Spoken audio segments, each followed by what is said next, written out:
Bienvenue dans cette salle. Attention, attention, attention. C'est l'heure de la Formule Express. Alors il va falloir faire vite. Vite, vite. Ça c'est. Allons, prêt, vite. Gamin! Allez, viens! C'est pourri, gamin! Bonjour à tous et à toutes, c'est Thibaut, j'espère que tout va bien pour vous. Pour cet express, j'ai choisi de vous parler d'un film de KPDP. Non, vous pouvez rester, ça va bien se passer. Il est sorti en 1977 avec dans les rôles principaux Harvey Keitel et Kate Carradine. Une sorte de thriller napoléonien, visuellement de toute beauté, une histoire de duel où l'honneur l'emporte sur la raison. Le premier film d'un réalisateur britannique de grand talent à qui on doit Blade Runner et récemment Le Dernier Duel avec Matt Damon, qui est d'ailleurs aussi une histoire de duel et qui fait vraiment écho à son premier film. Ce réalisateur, c'est Ridley Scott avec Les Duellistes. En 1800, à Strasbourg, sous le règne de Napoléon, Gabriel Ferraud, un officier très querelleur, provoque en duel Armand Dubert. Sur un motif plutôt obscur, Dubert se voit contraint d'accepter, malgré son incompréhension et afin de défendre son honneur et sa réputation. L'un d'eux, blessé pendant le combat, est contraint d'abandonner. Dès lors, incapable de se départager, le destin va les pousser à s'affronter à chaque rencontre, encore et encore. Le duelliste exige réparation. Il a soif d'honneur. Cette histoire en est un exemple extravagant. C'est une histoire vraie qui commence l'année où Napoléon Bonaparte devint le maître de la France. L'avais-je laissé un mangeur de choucroute essuyer ses bottes sur l'uniforme du 7e hussard? Il se trouve que l'oncle du mangeur de choucroute est le maire de Strasbourg. Vous avez choisi de venir me relancer dans le salon d'une dame. Oh, écoutez, tout cela est ridicule. Dégainez, vous entendez? Battez-vous, tout de suite. Pour le moment, je suis de service, et vous êtes aux arrêts. Allez! Pour duel, espèce de butor! Allez! S'il a en lui un tel désir de me tuer, il le fera. Mais enfin, bon Dieu, tue-le-toi! Ferraud a fanfaronné toute la journée, mais les paris sont à égalité pour l'instant. À la prochaine fois, Dubert!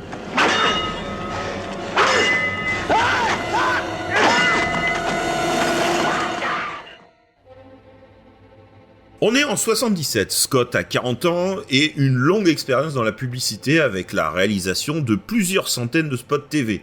Mais ce qu'il désire, c'est faire ses preuves au cinéma. Et pour son premier long métrage, il cherche alors une histoire libre de droit pour réduire les coûts. Il découvre dans un recueil de nouvelles Le Duel de Joseph Conrad, l'auteur de Earth of Darkness qui a inspiré Coppola pour son Apocalypse Now. C'est l'histoire réelle de François Fournier-Sarlovez, Ferraud, dans le film joué par Harvey Keitel, et Pierre Dupont de l'Étang, Dubert, qui est joué par Kate Carradine. Deux soldats de la Grande Armée qui s'affrontèrent en duel plus d'une vingtaine de fois en 25 ans. Qui connaît le lieutenant Ferraud? Moi, mon général, Vous le connaissez bien? je l'ai rencontré une fois ou deux. Rencontrez-le une fois encore pour lui apprendre qu'il est aux arrêts de rigueur. Le lieutenant Ferraud a embroché le neveu du maire dans une affaire d'honneur en l'espace d'une minute. Je viens de passer 2 heures à présenter des excuses au maire et à plaider sa cause. Pouvez-vous faire comprendre au lieutenant Ferraud à quel point cette affaire est de nature à me réjouir? Je l'espère, mon général. Oui, je l'espère aussi. C'est Ridley Scott qui paye de sa poche l'écriture du scénario par Gerald Vaughan Hughes avant de le proposer à la Paramount. Ils avaient déjà travaillé ensemble sur un premier projet de long métrage quelques années plus tôt. Les premiers choix de Scott pour son casting se portent sur Michael York et Oliver Reed, mais la Paramount va lui imposer une liste d'acteurs. Ridley Scott jette alors son dévolu sur Harvey Keitel et Kate Carradine, deux profils finalement assez similaires à ses premiers choix. Il va mettre 3 mois à convaincre les deux acteurs. D'abord Kate Carradine parce qu'il doit partir en tournée avec son groupe de musique dont la chanson I'm Easy, tirée du film Nashville de Altman, est numéro 1 à ce moment-là. Et Harvey Keitel, qui lui n'est pas très chaud à l'idée de jouer en costume, lui qui est un acteur de New York avec un registre plus voyou, comme dans Mean Street de Scorsese. Mais même avec les deux acteurs dans la poche, la Paramount va encore faire des difficultés sous prétexte que septembre, selon eux, n'est pas une bonne période pour débuter un tournage en extérieur. Ridley Scott devra taper du poing et renoncer à son cachet pour pouvoir démarrer. Scott doit redoubler d'ingéniosité pour tourner son film avec un budget serré de moins d'1 million de dollars. Une prouesse pour un film en costume quand on sait que Barry Lyndon en a coûté 11. J'ai réfléchi à la question. On ne peut se battre, 1, si on est séparé, c'est physiquement impossible. 2, si on est de grades différents, la discipline l'interdit. Et 3, si l'État est en guerre, bien entendu. Le duel des nations a une absolue priorité. Par conséquent, tenez-vous loin de lui, songez à l'avancement, et faites confiance à Bonaparte.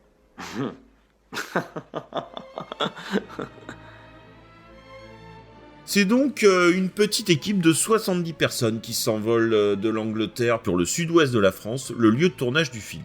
Ils filment presque entièrement en décor naturel en Dordogne, berceau de l'histoire originale des deux antagonistes. Des lieux très pittoresques vont être choisis comme la place des Cornières de Montpazier ou les ruines du château de Comarque qui sert de décor au duel final. Une région que retrouvera d'ailleurs Scott pour son film Le Dernier Duel. Le tournage en France dure 58 jours entre septembre et décembre et il va pleuvoir 56 jours. Pas évident, surtout que Scott a décidé de filmer tous les extérieurs et certains intérieurs en lumière naturelle. Un choix fait avec son chef-op Frank Tidy avec qui il a déjà tourné plusieurs spots de pub. Et entre la pluie et 5 à 6 heures maximum de lumière par jour, cela devient très problématique. Mais Ridley Scott devra gérer pour ne pas prendre du retard et payer lui-même les dépassements. Une course contre le soleil permanente pour arriver à le filmer avec assez de lumière chaque jour. La plupart des intérieurs bourgeois sont eux tournés en Angleterre et en Écosse, notamment dans une ambassade, des endroits où il y eut peu de choses à faire au niveau décoration, seulement à accessoiriser. La partie pendant la campagne de Russie est tournée dans la station de ski de Cairngorm en Écosse, sur des pentes et sur un parking. Le manque de neige cette année-là, en janvier, les oblige à tourner directement sur les pistes et donc de devoir déplacer les décors pendant les horaires d'ouverture. Ridley Scott utilisa de la neige en bombe directement sur les acteurs et les décors pour créer l'illusion du froid. En revanche, la pénurie de neige offre à la production de la figuration gratuite et abondante sur place grâce aux étudiants trop heureux de trouver une occupation en attendant de pouvoir skier. Gabriel Ferraud. Gabriel. Je vis avec Armand Dubert. J'ai connu un homme qui s'est fait poignarder par une femme, ça a été la surprise de sa vie. J'ai connu une femme qui s'est fait battre un jour par un homme.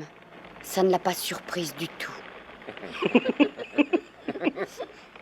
Tu es une fille à soldat, tu devrais vivre ici avec moi. Tout le monde se demande pourquoi vous vous battez avec Armand. Ce serait, paraît-il, un secret absolu entre vous et lui. Je crois, moi, que c'est votre secret à vous tout seul. Je pense qu'en fait, vous déversez votre bile sur lui, sans plus de bon sens ni de jugeote qu'un pou suceur de sang. Qui crois-tu par hasard qui se soucie de ton opinion? Personne. Que fais-tu ici alors? Je suis venue pour vous regarder. Regarde.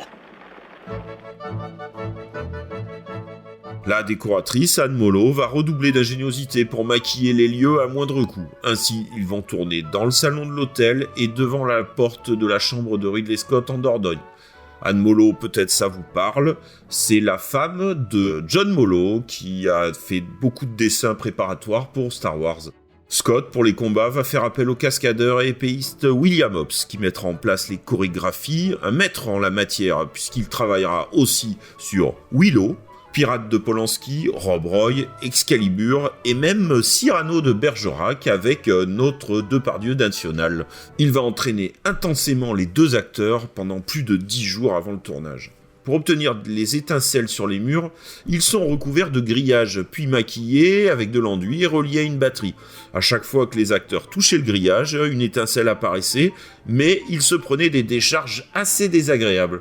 Harvey Keitel, un ancien Marines qui n'a pas froid aux yeux et un franc-parler assez développé, met les nerfs de Kate Carradine à rude épreuve, en le traitant de mauviette ou d'autres noms d'oiseaux et s'approchant toujours plus près pendant les duels. Regardez-le faire le veau là-bas, allongé sur le sol, on l'effleure et aussitôt il se sauve dans les bras de son petit général chéri. Alors que Carradine, de son côté, ne cessait de demander à Scott de faire reculer Keitel qu'il trouvait vraiment trop dangereux. Pour le duel à cheval, Harvey Keitel, qui n'est jamais monté, évidemment, c'est sûr que pour Mean Street ou Taxi Driver, il n'en a pas eu besoin. Pourtant, il tient quand même à le faire pour les plans à l'arrêt. La musique du compositeur Howard Blake apporte énormément au film, jamais monotone, avec des passages au piano sublimes, des moments vraiment épiques, avec des morceaux type marche militaire dignes de Basil Paul Douris dans Starship Trooper ou Octobre Rouge, et franchement, il fallait vraiment tout le talent de ce compositeur et de Scott pour nous intéresser à ces deux abrutis. Un compositeur qui va rester dans l'ombre de Elfman ou autre Silvestri toute sa carrière. C'est dommage qu'il n'ait jamais aussi retravaillé avec Scott, car je trouve que c'est l'une des plus belles BO de ses films. Il signera plus tard d'ailleurs la BO des Prédateurs avec Bowie et Deneuve et réalisé par le frère de Ridley Scott, Tony Scott. Je vais me faire tuer. Un homme responsable, à cheval, et en hommage à la cavalerie. Après un visionnage, la Paramount, absolument pas convaincue par le film, va se montrer très frileuse et ne sortir le film que dans très peu de salles et uniquement en France et aux USA. Malgré de bonnes critiques, un prix du jury à Cannes, un prix en Italie et plusieurs nominations, le film est un échec cuisant puisqu'il totalise à peine 257 000 $ dans le monde. En France, il fait guère plus de 173 000 entrées. Mais grâce à une certaine reconnaissance du milieu, Ridley Scott sort 2 ans plus tard Alien, qui sera, celui-ci, un grand succès. Ridley Scott retentera plusieurs fois le film historique avec plus ou moins de succès, mais avec toujours un grand souci du détail, même si pas toujours historique. Le film est disponible en DVD et en Blu-ray dans des copies très convenables, et avec des petits bonus plutôt sympas, dont les commentaires de Ridley Scott, où vous pourrez apprendre par exemple que les tresses que portent les hussards n'étaient pas juste décoratifs, mais pouvaient stopper à un coup d'épée. Allez, c'est fini pour la première partie, un petit jingle, et on se retrouve juste après pour le petit débat.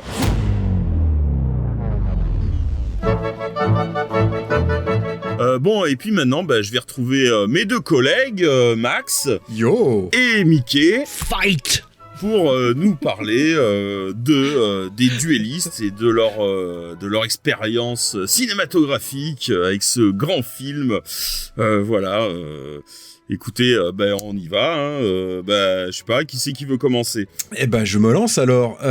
Écoute, j'ai découvert ce film au milieu des années 80 ou à la fin des années 80, je sais plus. En tout cas, je l'ai découvert à la télé sur Antenne 2. C'est pas du tout le genre de film vers lequel j'allais à l'époque. Et puis finalement, voilà, je me suis laissé prendre par ce film qui est pas très long finalement, qui dure 1h, 1h35. Alors je sais qu'on va parler de sa durée et aussi de son impression de durée par la suite. Mais en tout cas, c'est un film qui m'avait beaucoup plu à l'époque, que j'ai revu beaucoup plus tard, que j'avais toujours aimé, que j'ai revu à l'occasion de cet Express-là et que je trouve toujours intéressant. Mais voilà, c'est un film que j'aime bien, même si c'est pas un chef-d'œuvre, on en parlera, mais je trouve que pour un premier film, ça a quand même de la gueule. Oui, alors moi, je pense que je suis même sûr, moi je pense que je l'ai découvert en VHS et je sais pas lequel de vous deux me l'a montré. Je pense que c'est Thibaut. Je crois que c'est toi, Thib. Il y a des chances. Ouais, parce qu'il me semble que c'est toi qui m'en avais parlé, parce que je connaissais déjà Blade Runner, je connaissais déjà Alien et pas mal d'autres films de Ridley Scott. Et au moment où on était au lycée ensemble, t'as dû m'en parler et tout ça. Donc je l'ai découvert comme ça en VHS et j'avais trouvé ça plutôt pas mal à l'époque, vraiment visuellement intéressant, presque un peu mystique. Et je l'ai Pourtant, bon, ça fait pas partie de mes marottes. C'est pas un film que j'ai gardé comme ça dans mon cœur. Je l'avais acheté en DVD, pourtant, des années après, mais je l'ai même pas revu. Et je l'ai revu pour l'occasion de cet Express. Et je vais en parler après. Voilà. Bon, moi, c'est un film que je revois régulièrement. C'est un film que j'ai découvert. Alors, j'avais ça sur une cassette. C'est mes parents qui avaient enregistré ça. Il y avait marqué Les Duellistes. Un jour, j'avais demandé ce que c'était. On m'avait dit que c'était une sorte de film de KPDP. Alors, moi, j'étais complètement, de toute façon, vous le savez, je l'ai déjà dit, que j'étais quand même assez féru d'histoire. Donc, et puis j'adorais les films de KPDP, Le Bossu, Scaramouche. Pour moi, c'était c'est toujours d'ailleurs des petits films que j'adore. Et du coup, j'ai dit un jour, j'ai fait manger cette cassette à mon magnétoscope. Et alors là, j'ai découvert un truc complètement dingue. Un film un film napoléonien comme jamais j'en avais vu, parce que comme il y en a pas qui existent d'ailleurs, ça n'existe pas des films comme ça. Et au niveau esthétique, au niveau costume, au niveau combat, un truc qui dépoussiérait complètement tout ça. Je trouvais ça vraiment super moderne. Et ça restait, pour moi, c'est un film que je revois régulièrement et que j'ai revu là avec encore beaucoup de plaisir. Il a des défauts, il n'est pas parfait, mais on va en parler encore une fois. De toute façon, on va prendre le temps parce que c'est quand même un sacré film. Je vais tout de suite commencer par les qualités du film, les qualités plastiques. Évidemment, le film dépoussière le film historique à la fin des années 70. Pour un premier film et avec un budget aussi rikiki, c'est très impressionnant. Il y a aussi toute une direction de comédien qui est intéressante. Il y a quelque chose d'un peu mystique qui reste présent, qui est vachement intéressant. Évidemment, c'est déjà la naissance d'un talent qui, pour moi, va plutôt éclater après, mais c'est déjà, tout est là en germe. Il a bien mis à profit ce qu'il a appris en pub, c'est chouette. Mais après, je trouve que le film est extrêmement lent. J'aime bien le principe de répétition, c'est presque comique, il y a un truc un peu presque marrant avec à chaque fois que Kettel relance le duel, tout ça, avec le truc un peu cyclique. Il y a quelque chose d'un peu fascinant là-dedans, mais en même temps j'étais pas du tout réceptif. Alors étrangement, je l'ai vu avec mon fils de 9 ans en même temps, et lui il a tenu jusqu'au bout, il a plutôt apprécié d'ailleurs, donc peut-être que... Voilà, et c'est peut-être normal. Il a découvert tout ça, il était un peu intrigué. Mais moi, j'ai piqué du nez 2 fois. J'ai trouvé que c'était très très long, et y compris pour un film aussi court, c'est quand même un peu dommage. Donc, je sais pas, je suis un peu ambigu avec ce film, en lui trouvant plein de qualités formelles, mais j'aurais du mal à le revoir avant 20 ans, quoi. Tu parlais de la répétition, et c'est ce qui donne un côté comique quelque part, et t'as raison. Mais c'est une répétition qui va dans la surenchère. Moi, c'est ce qui me tenait en haleine déjà à l'époque, et ce qui me tient toujours en haleine aujourd'hui, parce qu'on va toujours plus loin, en fait. C'est une répétition. En fait, c'est un film simple, hein. C'est 2 personnes qui vont constamment se battre en duel de manière exponentielle finalement, avec des armes de plus en plus lourdes. Et après, au-delà de ça, c'est surtout un film pour moi qui est un film sur l'ego, sur la haine démesurée, sur la connerie humaine quelque part aussi, sur la perte de sens du conflit en fait. C'est-à-dire qu'au départ, ces 2 personnes qui se battent en duel pour quelque chose qui reste futile au départ, mais petit à petit dans le film et dans cette surenchère en fait des duels, ils ont même oublié l'un et l'autre pourquoi ils se battent en duel. Et c'est quelque part, encore une fois, une forme de métaphore ou d'allégorie de l'absurdité de la guerre, du conflit, parce que quelque part, on oublie pourquoi on se bat contre quelqu'un. Je trouve que dans le film, c'est amené de manière assez intelligente, plutôt intéressante. Et voilà, moi, ça m'a tenu en haleine jusqu'au bout, jusqu'à ce duel final qui est un chouïa trop court à mon sens, mais c'est plutôt bien foutu. C'est, comme tu le disais, c'est très bien joué. Harvey Keitel et Keith Carradine sont très très bons dedans. Voilà, moi j'aime beaucoup ce film pour ça. J'aime aussi ce film-là parce que je trouve que visuellement il reste magnifique, avec, comme tu le disais Mick, malgré un budget tout rikiki, on sent l'influence de Barry Lyndon avec les moyens du bord. D'ailleurs, il s'en cache pas, hein. Il s'en est jamais caché, hein. Puis bon, qui n'aurait pas envie aussi de toute façon de s'en inspirer. De s'inspirer de Kubrick, bien sûr. J'aime beaucoup, en parlant de ça, j'aime beaucoup la photo de Frank Tidy, qui est le directeur de photo du film, que je trouve assez magnifique. D'ailleurs, je crois que c'était son premier long métrage. Son premier film, tout à fait, c'est Ridley Scott qui l'a embarqué. C'était son chef-op sur beaucoup de publicités, et on lui avait conseillé d'ailleurs de ne pas travailler avec des gens de la publicité parce qu'il n'avait pas l'habitude de travailler sur des productions longues et qui risquaient de pas tenir le coup, et évidemment il a fait absolument pas du tout ce qu'on lui disait, et exactement aussi comme de ne pas s'occuper du cadrage et tout ça. Il a tenu à peu près 3 jours. Au bout de 3 jours, il a craqué, il a foutu l'œil sur la caméra, il l'a plus lâché. Moi, j'ai juste un bémol, c'est un bien grand mot, mais le film se passe sur une vingtaine d'années, je crois, dans mes souvenirs, une trentaine d'années, plutôt une vingtaine d'années. Moi, le seul bémol que j'ai, c'est qu'on les voit jamais vieillir. C'est qu'ils ont la même gueule au début et à la fin du film, alors qu'il se passe quand même beaucoup. Ouais, c'est vrai qu'ils bougent pas trop. Par contre, il y a un gros travail, je veux dire, au niveau de la mode vestimentaire, des costumes.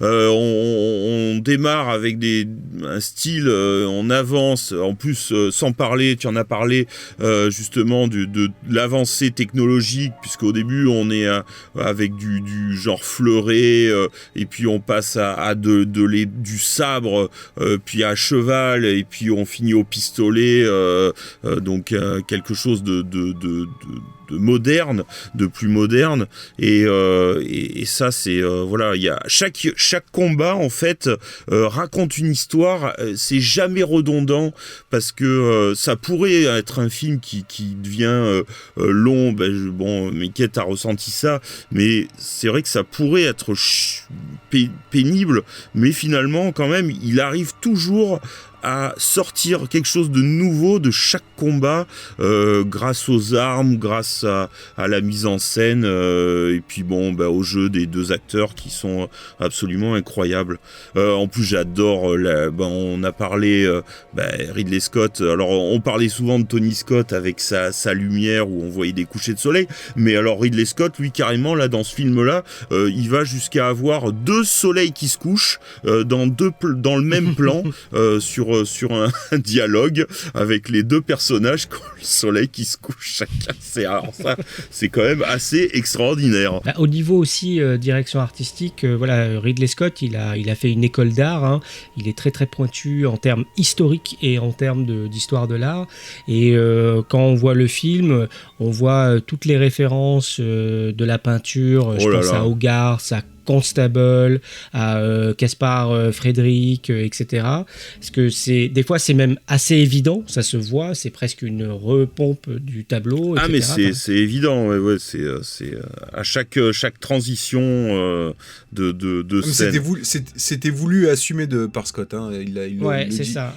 Tout à fait, t'as des natures mortes sur des tables où on voit l'épée, la bouteille, le verre, la scène à la fin, tu en parlais tout à l'heure avec Kettel avec le bicorne, qui est une reproduction d'un tableau de Napoléon.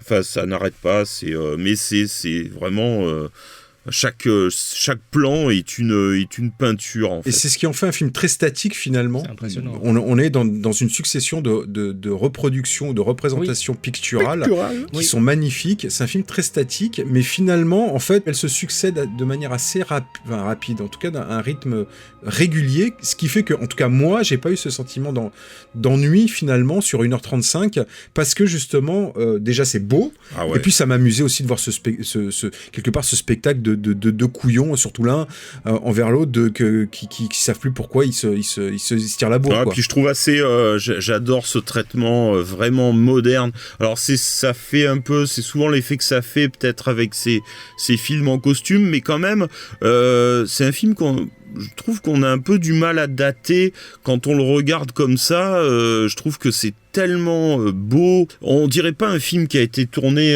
dans les années 70 presque. On dirait plus un film presque qui fait début années 80. Voilà. Bon, après, on peut parler aussi des acteurs, parce que je voulais parler un petit peu, parce que quand même Ridley Scott s'est quand même démerdé du tonnerre, encore une fois, pour choper des acteurs comme gratuitement souvent, ou avec juste comme Albert Finney, ou qui lui a coûté je crois 2 caisses de champagne ou un truc comme ça, parce que il sortait avec l'actrice à ce moment-là, justement, donc ça lui a permis donc d'avoir Albert Finney, qui était quand même un acteur à l'époque qui joue dans Wolfen par exemple déjà, et qui était un acteur qui était quand même très en vogue à cette période-là, voilà. Et donc, donc des petits passages, on a des acteurs comme ça qui apparaissent dans le film, des petites guest stars, on va dire. Il y a pas mal d'acteurs britanniques les cinéphiles connaissent, notamment, je pense à Tom Canty qu'on voit dans une séquence du film. Voilà, il y a plein de... Voilà, comme tu dis, en fait, il y a pas mal de petites guests qui permettent aussi d'avoir ce renouvellement de gueule aussi en permanence. Voilà, c'est un film, je pense qu'il faut lui donner sa chance. Avec, oui, comme tu le disais, Tib, il a ses défauts. Oui, il est statique. Oui, il peut être perçu comme un peu chiant. Hein. En tout cas, moi, c'est pas mon impression, mais en tout cas, je le comprends. T'as mis que ton impression, je peux la comprendre parfaitement. Mais c'est vrai que je pense que... Oui, moi aussi, c'est vrai qu'un film en costume comme ça, qui a pas un scénario vraiment très profond, on va dire. C'est ce qui a plu d'ailleurs à Scott quand il a lu la nouvelle. D'ailleurs, c'est ces deux personnages. Je voulais aussi parler, tiens d'ailleurs, du coup je suis parti, je voulais aussi parler du hors-champ, parce que quand même il y a un gros travail dans ce film, c'est-à-dire que on voit la guerre sans jamais la voir, c'est-à-dire qu'il y avait tellement peu de budget et le talent de Ridley Scott pour arriver à nous faire percevoir la guerre avec très peu de choses, avec des plans serrés sur une tente où on voit juste un peu d'extérieur et juste avec un peu de son, on entend des chevaux et tout et on comprend, ça nous suffit pour imaginer tout un camp, tout l'univers, tout un camp, toute une armée, et ça je dois dire que je trouve ça assez fabuleux dans ce film. C'est surtout symptomatique dans la scène sur le front russe qui se passe en plein hiver sous la neige, alors que t'imagines jamais que ça a été tourné sur une piste de ski ou sur un parking d'une station de ski. T'as vraiment l'impression d'être sur le front russe en pleine guerre. Voilà.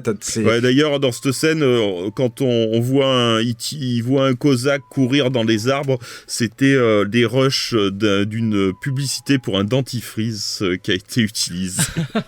Voilà. Excellent. Voilà. Excellent. Bah, écoutez, moi je crois que pour en parler, j'adore les films sur Napoléon, j'adore les films sur l'histoire, il y en a trop peu, et pour l'instant, on attend le film sur Napoléon fait par Ridley Scott, qui devrait sortir dans les mois qui viennent, on ne sait pas. La boucle serait bouclée. Voilà, et la boucle sera bouclée. Eh ben écoutez, merci à Max. Ah bah de rien. Merci à Mickey. Merci à toi et à bientôt. Et merci à vous tous. Et puis vous nous retrouvez comme d'habitude sur toutes les bonnes plateformes, YouTube, Spotify et compagnie. Et puis on vous fait tous des bises. Et puis à très bientôt pour le prochain Express. Si je devais résumer ma vie aujourd'hui avec vous, je dirais que c'est d'abord des rencontres. C'est vrai que je ne vis que pour le cinéma.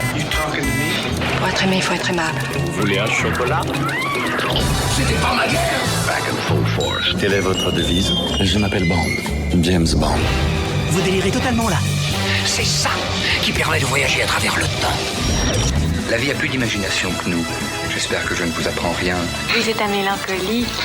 Mélancolique, mon cul.